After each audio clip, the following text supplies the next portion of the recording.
Monetization is all the ways that you can make money from your content online. And that could be sponsored posts, brand deals, affiliate links, subscriptions, or even live shopping events. And then I try to think of it as this big picture of how your influence or how your content becomes income. E-commerce, on the other hand, is more like an actual shop, the place where people go to buy a product. It's just one part of the monetization process. And a couple of platforms that make this really clear are TikTok Shop and then Like to Know It. Those are my two standout that I like to refer to. And specifically with TikTok Shop, you can post a video showcasing a product, and then someone can literally click to buy it right in the app. And it's super fast and almost instant, which makes it feel really natural for both the creator and the audience.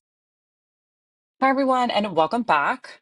Today, we're diving into the fascinating and fast changing world of influencer monetization.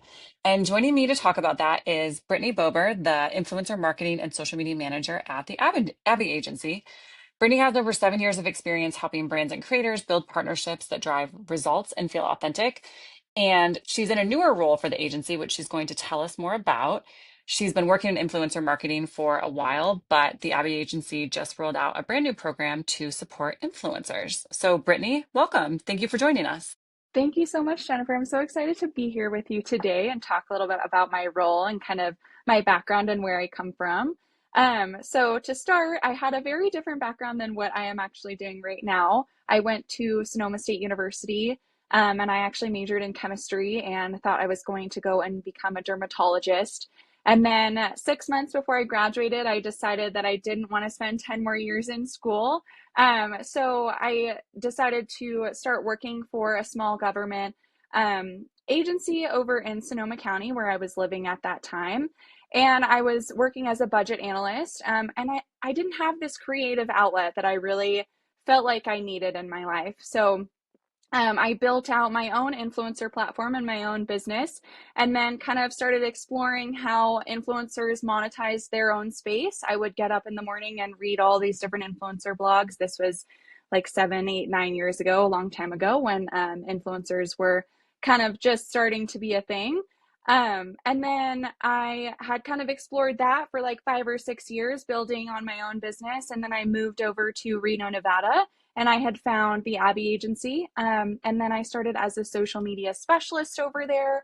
And then Abby and Ty, who are the owners of the Abby Agency, we all saw this need for an influencer department because our clients were interested in influencer marketing and kind of how that worked in their destination marketing organization. So we built out the department, and I have been leading that for the past let's say about a year and a half now. And then we recently launched our influencer talent management segment, which is where I help influencers or large creators kind of monetize their own business on that side as well. So kind of a long story short, but yeah, that is my background. That's awesome. So, let's start with the basics. The term monetization, especially related to influencing, gets thrown around a lot, but it's often confused with what is actually e commerce. So, how do you define the difference between what would be social media monetization versus e commerce? Yeah, definitely. So this is such a good place to start because I think so many people, like you said, mix these up. And so basically, monetization is all the ways that you can make money from your content online. And that could be sponsored posts, brand deals, affiliate links, subscriptions, or even live shopping events. And then I try to think of it as this big picture of how your influence or how your content becomes income. So e-commerce, on the other hand, is more like an actual shop, the place where people go to buy a product. It's just one part of the monetization process. And a couple of platforms that make this really clear are TikTok Shop and then Like to Know It. Those are my two standout that I like to refer to. And specifically with TikTok Shop, you can post a video showcasing a product, and then someone can literally click to buy it right in the app. And it's super fast and almost instant, which makes it feel really natural for both the creator and the audience. And then for Like to Know It, it works a little bit differently. So this is more of an affiliate driven platform. You share products you love, and then every time someone shops from your link, you earn a commission. And you don't even need to have your own product. Your content is just your money maker there. And what I love about viewing monetization in this way is that it's not just a single thing. You can actually mix and match. One creator might be doing affiliate links, sponsorships, and TikTok Shop all at once, whereas another one might be focused on subscriptions or digital products. And then monetization is really about turning your content into those multiple income streams, while e-commerce is just one piece of that very large puzzle. Love that. It sounds super flexible, which I think and is becoming more flexible all the time as more and more ways for influencers to monetize are coming online. So a good way to think of this is while e-commerce is the storefront, monetization is really the ecosystem of revenue streams, like you said, from paid partnerships to affiliate links to subscription models, even. From what you've seen, which monetization channels are the most effective right now, and which ones are brands or creators most excited about? Yeah, definitely. So affiliate marketing is huge right now, and for a very good reason. Platforms like to Know It, like we talked about previously, makes it super simple. So once you post your content, you can keep earning whenever someone shops through your link, and it's almost like that passive income. You put in the work once, and it keeps working for you over time. And then brands love it because it's easy to track the ROI, and creators love it because it doesn't require creating your own products or doing extra legwork after the post is live. And then there's TikTok Shop, which is really exciting and feels a little bit more instant. So you post a video about a product and your audience can buy it without even leaving TikTok. It's like your content becomes a mini storefront and people can act on impulse, which drives real sales really fast. And I've seen creators and brands get super creative with this, doing product demos, unboxings, or short tutorials. And it works so well because it's really seamless and very interactive for the user. And then another one that is getting more attention is subscription. So this is exclusive content or even special perks for your loyal followers. And this is great because it builds community while also giving a predictable monthly income, which is very appealing if you're relying on social media as a career. And the big trend right now is actually combining multiple monetization channels. So you're not just relying on one deal or one platform, you're layering in that revenue stream, so you can have more stability and flexibility as a creator. And that's why they're so excited about it because they can experiment and see what works best for them and their own audience. Yes, and it's always so good to have multiple things going on because the one thing we can always count on in social media is that things are going to change very often quickly. And so it's good to have multiple things to rely on. What Totally. do you think has been the biggest change for influencers and brand deals over the past few years?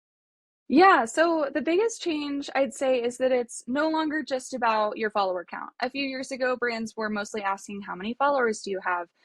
But now it's all about engagement and authenticity. And we have a lot of these fancy tools and platforms on the back end now to prove an influencer's engagement rate or authenticity score before we even start working with them. And brands want creators who can connect with their audience in a real way, and more importantly, who can drive that action, whether it's clicks, sales, or even just awareness. And then platforms like TikTok or Like to Know It have made this shift even more noticeable because they really give that real time data, and brands can see exactly what's selling, what types of content are performing best, and who is actually buying it. And it's changed how creators negotiate deals. On the other hand, it's not just a flat fee anymore. It's often a mix of sponsorships, affiliate earnings, and performance incentives. And it has also made shopping way easier, pardon me, because you have to rely on someone to go to your link in bio or website. You don't have to rely on them to do that anymore. Now, with TikTok Shop or affiliate links, your content itself can just convert easily, which makes monetization feel more natural and easily achievable. And then another big change is that creators have way more control now. So you can experiment with different platforms, different content types, and multiple income streams. And it's not just one brand deal here or there. You can really build a sustainable career if you approach it strategically. So the whole space overall has gotten more professional, more measurable, and way more exciting overall as the years have gone by. So if you're a college student thinking about getting into this, the best advice I'd give is to focus on creating that authentic content and then exploring multiple monetization channels, and really treating this like a business. And that's a really good segue into our next topic, which is authenticity versus selling out. When it comes to monetizing content, this can be a big conversation for influencers and trying to figure out once money enters the picture that things can get tricky and your followers can sometimes feel a certain way about things. From your experience, how can influencers monetize their content while still maintaining the trust and authenticity with their followers? Yeah, so I love this question. This is such an important question because it's easy for people to think that once you start to make money as an influencer from your content, that you have to sell out. But the truth is, you don't have to compromise on authenticity in order to monetize. You just have to be really intentional. And a key component is that I will keep driving home is that to continue to be intentional with all of your content and the way that you promote yourself online. The first step is only working with brands or products that you actually believe in. So if you wouldn't personally use or recommend it, then don't promote it. That's a surefire way to lose trust from your audience. And platforms like to Know It are great for this because they're affiliate based. You're sharing products you genuinely love and are actually expecting your audience to use them. TikTok Shop works similarly. Creators can showcase products they're excited about and showcase using them, like a quick tutorial or a demo, which feels very organic and not so forced. And then another tip in regards to transparency that we talk a lot about in the influencer space is let your audience know when a post is sponsored or if you're using affiliate links. People are surprisingly understanding. And if I'm being honest, it actually strengthens your relationship with your followers if you're being transparent that it's an ad. I find that creators don't do paid partnerships a lot, and their audience is actually excited to see the paid partnerships because they know that their favorite creator is actually being compensated by the brand that they love and that they trust. And then one last point here is that they make sure to integrate products naturally into their content. So my creators that I work with, instead of making it like a buy now type of pitch, we weave that into their story. So for example, if you're doing a day in the life video and using a cool kitchen gadget casually, highlight how it makes your routine easier. That's a more relatable way than a scripted ad. Really good advice there. What do you think influencers are looking for when they evaluate potential brand partners? Like what metrics or qualities tend to stand out when you're reviewing campaign proposals on behalf of influencers? Yeah, so creators usually look at two different things, and we look at a variety of different things on our site as well. But creators are looking at fit and value. So, fit is all about whether the brand or product aligns with their personal style, voice, audience. If it feels natural, the content will feel more authentic and the audience will obviously respond better. So, for example, a wellness influencer might skip a fast food sponsorship because it doesn't fit their brand, even if the payout is very tempting. Value is both financial and creative. So for some creators, they want the freedom to produce content in their own style instead of following strict brand guidelines. Others focus on measurable results, so things like clicks, sales, or affiliate performance, so they can see that tangible ROI there. And then platforms like TikTok, Instagram, YouTube, and even Pinterest provide analytics that help creators evaluate those opportunities as well. So when I review campaign proposals, I'm looking for things like engagement rate, audience alignment, content flexibility, and long-term partnership potential. And a brand that understands the creator's voice and audience is always going to be more attractive to me than one that just wants a post for a post. Um, so, for example, I can tell when a brand uses AI to reach out to a huge batch of influencers because it's not personalized. I'm looking for the personalized brand message to an influencer that always draws me in to a brand partnership, aside from things like which are obvious, such as the name behind the brand or the followers, etc. And then also, once again, it's about those long-term partnership potential.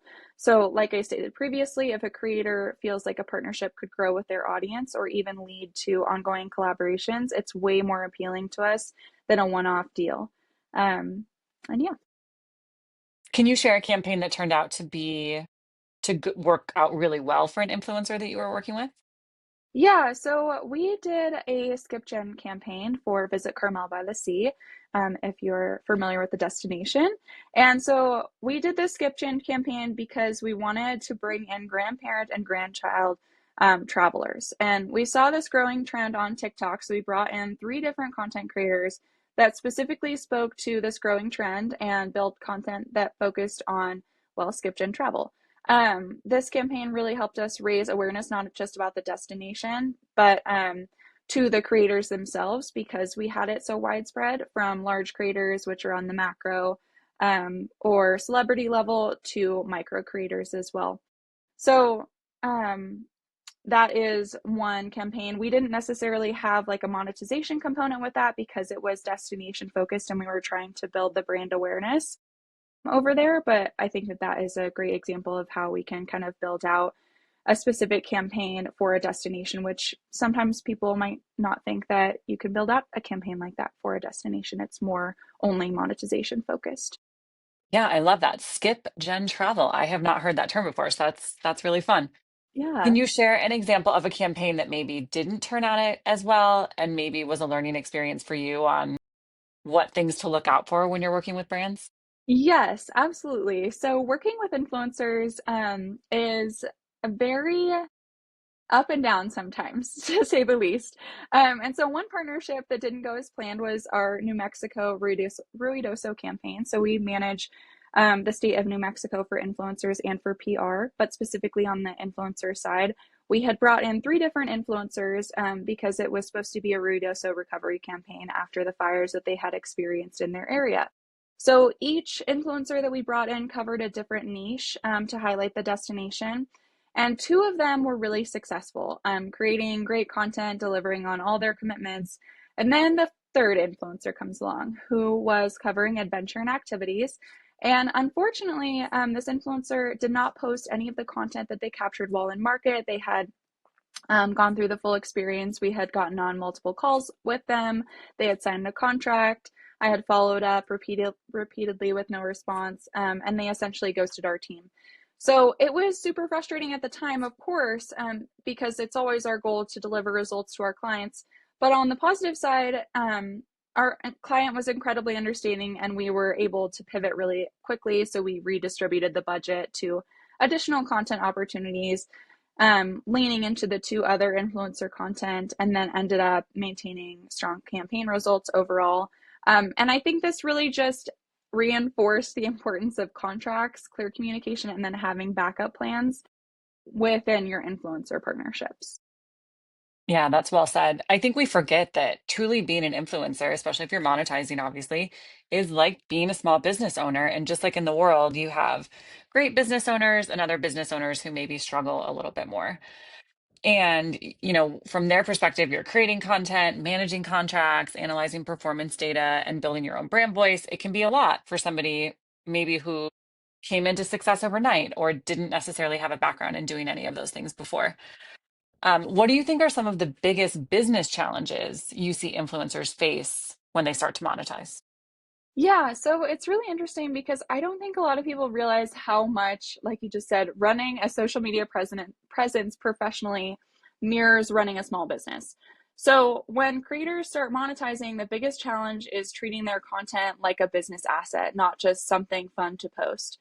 And that includes, like you said, contracts, invoices, taxes, keeping track of payments from brands or platforms like TikTok, Instagram, YouTube, or those affiliate networks.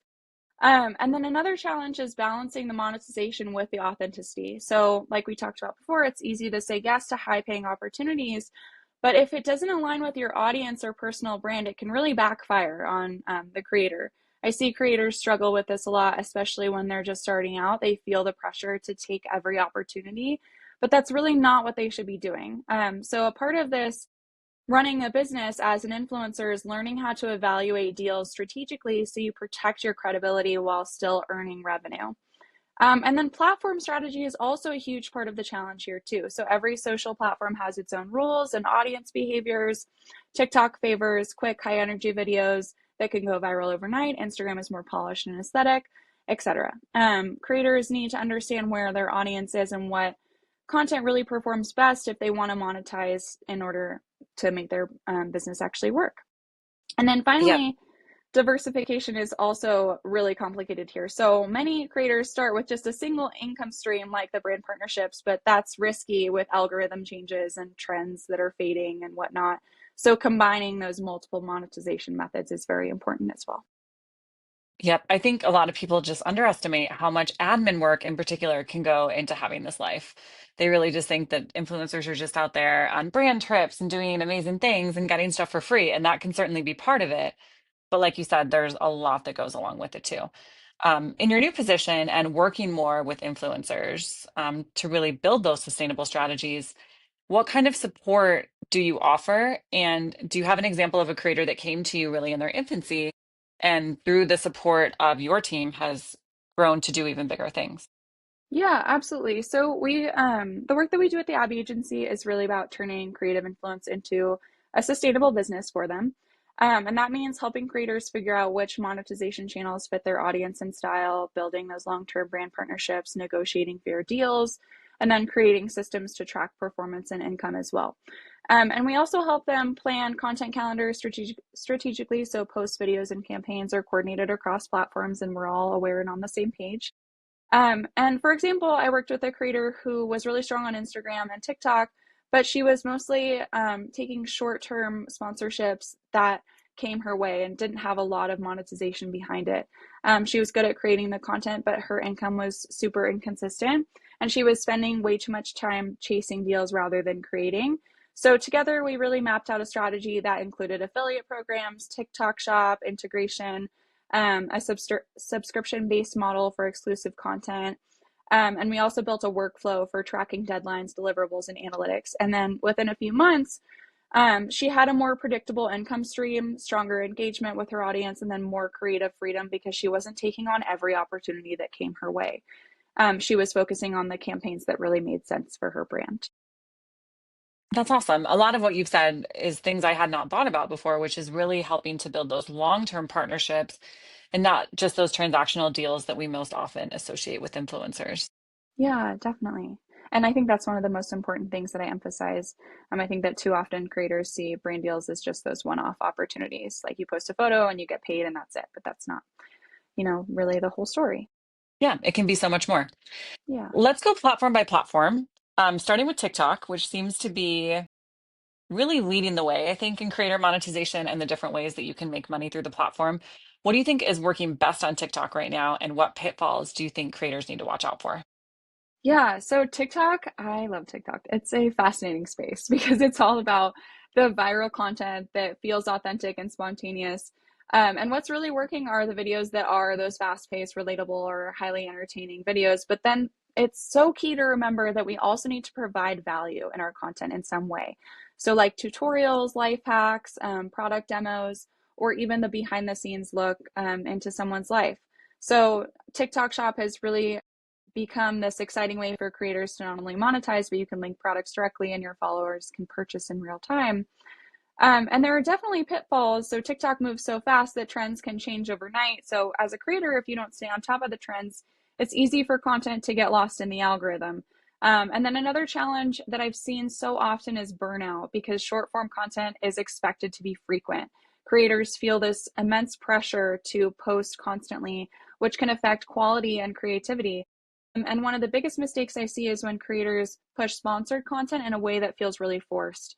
And the audience on TikTok is extremely perceptive to that. And they can tell when something is way too polished or inauthentic, and they'll call them out for it. So it's key to really strike a balance there. And then there's YouTube, which would you say is still the highest paying platforms when it comes to monetization? And share your feelings on that. And then what makes YouTube such a powerhouse for long-term monetization? Yeah, so YouTube is the highest paying platform currently. That is true because they are trying to get people to come onto their creator program. So it's the incentive there that if more creators come on and use YouTube and YouTube Shorts and all the things, then they'll get more bang for their buck, essentially. So YouTube is incredible for long-term income because the content is evergreen. They're not just, I guess, trying to get creators to buy into their creator economy, but they are wanting them to use the platform more and more so they can kind of not become TikTok, but yeah, become more of a TikTok like presence with this long form video. So videos continue to earn the ad revenue, affiliate clicks, or sponsorship income, and that happens like years after they're posted. So unlike TikTok, where content often has a very short shelf life, YouTube rewards creators who really invest their time into storytelling or tutorials that provide that lasting value. So for example, a how-to product video or video can keep generating views, excitement, engagement, revenue, all of those good things. And then YouTube is also one of the most versatile platforms monetization wise. So you've got, like we talked about, ad revenue, brand sponsorships, affiliate links, memberships, all of those good things, and that Yeah, I think the flexibility. Oh, Yeah, I think the ad revenue is one that we think of the most. And I think people forget there are a lot of other options on YouTube, just like there are on the other platforms too. yeah, definitely. Absolutely. And what about Instagram and Facebook? How are they competing in the monetization space? Yeah, so for destination marketing organizations, which we work with heavily at the Abbey Agency, Instagram and Facebook is kind of key here. So it's still a core platform for brand partnerships and audience engagement. Reels, stories, and carousels all provide different ways to monetize. And then Reels are great for discovery and short form promotions, like we know. And then stories provide that authenticity as well. Whereas Facebook is a little bit different. It's not as fast paced or trend driven as TikTok or Instagram, but it's still extremely valuable, particularly for creators targeting slightly older demographics or niche communities. And then Facebook groups, live streams, all of those things are still very important. And yeah, that's what I would say about those. Are you seeing brands experiment with smaller or niche platforms? We have Pinterest, Twitch, even LinkedIn. What are some trends that you're seeing there? Yeah, absolutely. So brands are definitely looking beyond the big four platforms to reach their highly engaged niche audience. So Pinterest is a fantastic way for creators who are lifestyle driven, fashion, home decor, all of those good things to drive their content. A single pin can really drive traffic, affiliate links, and sales for months or even years afterwards, which makes it extremely valuable. Twitch is interesting because it's all about live engagement, and then LinkedIn is emerging for creators in the professional space or B2B space. Sponsored posts, courses, webinars, and thought leadership collaborations are really key there. And then the key takeaway overall is that platform strategy is critical. A successful creator thinks about where their audience is and how their audience is really consuming that content on each platform. Yep, so many differences and so many platforms because influencer marketing obviously has come such a long way in recent years. From here, like where do you see monetization going next? Yeah, so I think that we're going to see a lot more diversification and creativity and monetization over the next few years. So, right now, creators mostly make money through their sponsored posts, affiliate programs, e commerce integrations. But I see things expanding into areas like digital products, memberships, heavily on subscriptions, and then even creator owned brands like we've seen all over the board.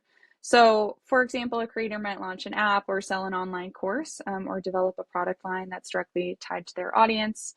And then I also think that we'll see more platform innovation. So, platforms are starting to experiment with ways for creators to get paid directly for engagement as well. And then with AI emerging, there could be new formats for content that monetize differently, like interactive experiences or personalized products too. Yeah, so much, just like anything, so much coming down the pipeline and so much can change in the future. Yeah. And we'll have to see where it all goes. For students listening who might want to work in the influencer marketing space or even become creators themselves, what skills or habits should they start developing now? Yes, so this was my favorite question. There are a few key things that will set students up for success, whether they're wanting to be creators or work in the influencer space. First is communication skills. So, being able to tell a story, connect with an audience, and then negotiating with brands is such a big deal.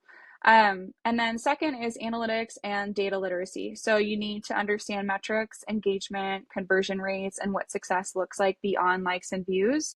And then creativity is obviously it's obviously key, but consistency is just as important, whether it's posting content, managing campaigns, or building a personal brand, and then developing the habit of showing up and being reliable really matters a lot. So students should practice adaptability as well. Platform changes, trends evolve, and monetization opportunities shift constantly. So just being able to pivot is very important as well. Yep, I think that's such good advice for working in communications in general, regardless of what type of it you find yourself in, because our industry is fun and dynamic, but always keeping us on our toes. Yes, for sure.